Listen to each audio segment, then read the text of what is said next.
Hey guitar people, it's Kevin here from Sultans of String. And today I thought I'd share with you just a couple of ideas to help make your open guitar chord progressions a little more fun, a little more interesting, maybe even a little more exciting. So that you can go from something maybe that sounds like this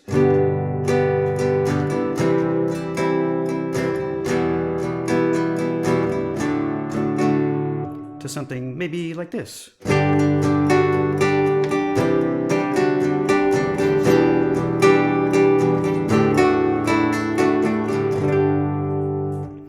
So I hope you can hear the difference.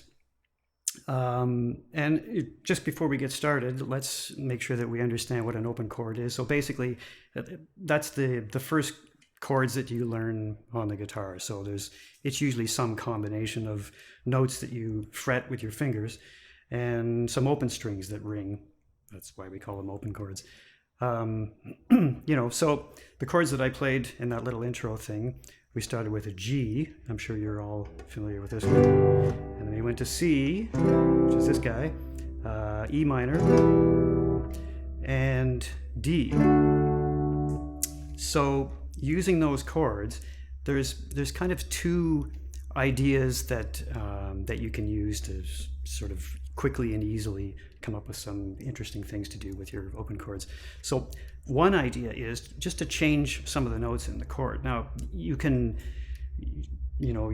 study harmony for years and years and learn all kinds of interesting ways to do that and what it all means, and you should probably do that. But there's another way you can do it too, which is maybe as much fun, might even be more fun, I don't know. And that is just move your fingers around and try, move a note up a fret or 2 frets or down a fret or a couple of frets, and see if you like the sound. If you like the sound, write it down somehow so that you can recreate that sound later and use it when you want to use it. So for example, that first G chord, most of us learn to play it like this. And all I did was I thought, well, there's two things actually. I took my first finger off the 5th string, and I'm kind of using the edge of my second finger to mute that 5th string. It's a bit of an advanced concept maybe, but it's very useful and it's something that's worth learning. So I'm doing that so that I can free up this finger to do some other more interesting things, this guy here. So that's part of what I'm going to do. And then the other thing I did was I just put the 3rd finger down on the 2nd string at the 3rd fret, the same place where the little finger is. So you get a chord that sounds like this, which is a bit different from, it's a subtle difference, but to my ears, this sort of shape of the G chord is kind of a tighter sound. It rings better or something. I'm not sure exactly what the explanation is. So then I just played a little melody with that top note. And that's where the 1st finger came in. I went. So that's kind of the first concept, changing some of the notes within the chord. The second concept is to keep some notes the same from chord to chord so that there's more continuity and it sounds more connected. So you'll notice that in the original version of this chord progression, I played a G like that and then a C like that. It's perfectly fine, but there's a lot of notes that are changing in there, and our ear likes to hear some kind of connecting line or whatever through these chord changes. So instead of playing the C like that, here's a little thing you can do. You just take this finger that you're using for the G note on the 6th string and move it over to the 5th string. Now you have a C note, and you can keep those top strings the same. So there's my G, there's my C. Now I'm also using the 1st finger to play 2nd fret, 4th string. You can do that, or you can leave it out and kind of do the same muting with the side of the 2nd string that we did for the G chord. It's up to you. I kind of like the sound with that note played, so that's what I'll do, but experiment, see what works for you. So we have this,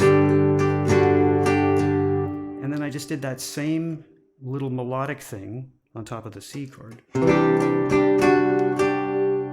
And as I play it now, I realize I do have to lift off that first finger to get that melody happening on the top string.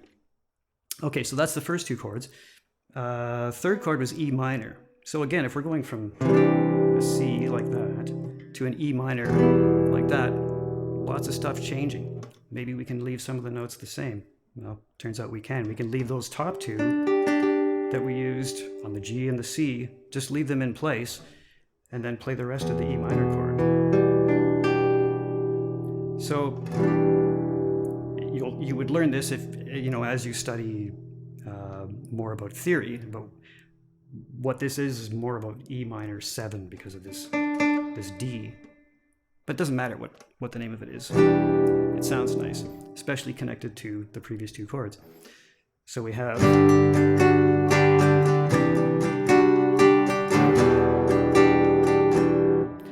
and then we're at the D chord. So using the same kind of principle, I left those top two notes the same.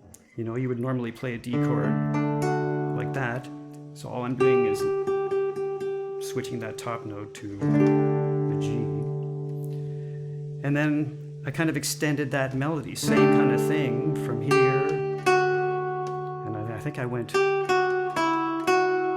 all over that D chord. And then we're back to G at the beginning. So the whole thing.